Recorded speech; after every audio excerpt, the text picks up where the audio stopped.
बिस्मिल्लाहिर्रहमानिर्रहीम। मक्का मुकर्रमा में पहला इस्लामी मरकज़ कौन सा घर था? ये हुज़ूर अकरम सल्लल्लाहु अलैहि वसल्लम की पैगम्बराना ज़िंदगी के बारे में है। तो मक्का मुकर्रमा में पहला इस्लामी मरकज़ कौन सा घर था? तो वो था दार अरकम, हज़रत अरकम रज़ियल्लाहु ताला अन्हु का घर। दारुल अरकम का दरवाज़ा एक बार एक ऐसे आदमी ने खटखटाया था जिससे सब खौफज़दा थे, लेकिन खुद हुजूर अकरम सल्लल्लाहु अलैहि वसल्लम ने आगे बढ़कर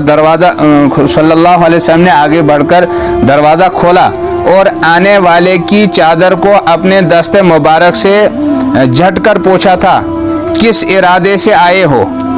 आने वाले पर लर्जा तारी हो गया और बोला, इस्लाम कबूल करने के लिए आया हूँ। तो उस शख्स का नाम क्या है?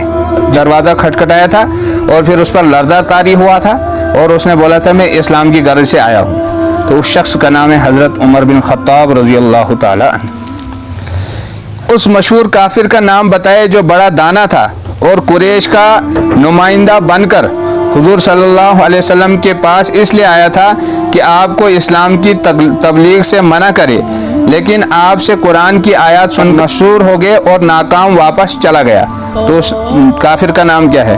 उसका नाम है उतबा बिन रबी। उस काफिर का नाम बताए जिसने हरम काबा में ऐन सजदे की हालत में हुजूर अकरम सल्लल्लाहु अलैहि वसल्लम के गले में अपनी चादर डालकर खींचा था। तो वो है उकबा बिन अबी मुईत। इस मौके पर किस सहाबी ने उकबा को धक्के देकर परे हटाया था?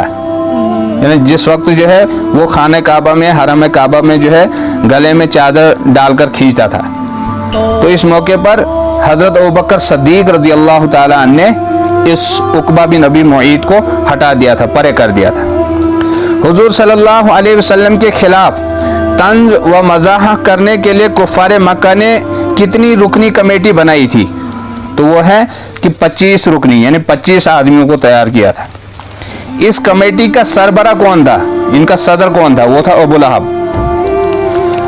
उस काफिर का नाम बताया जिसने हुजूर सल्लल्लाहु अलैहि वसल्लम को तंग करने वाली कमेटी के इजलास में कहा था कि आपको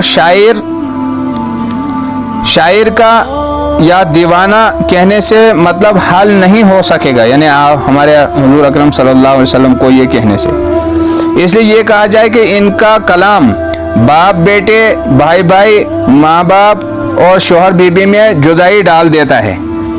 तो ये कहा था वलीद बिन मुगीरा ने। हुजूर सल्लल्लाहु अलैहि वसल्लम पर मुकम्मल सूरत के तौर पर नाजिल होने वाली सूरत का नाम बताए। तो वो सूरत है सूरतुल फातिहा। अल्लाह अमल की तौफीक अता फरमाए।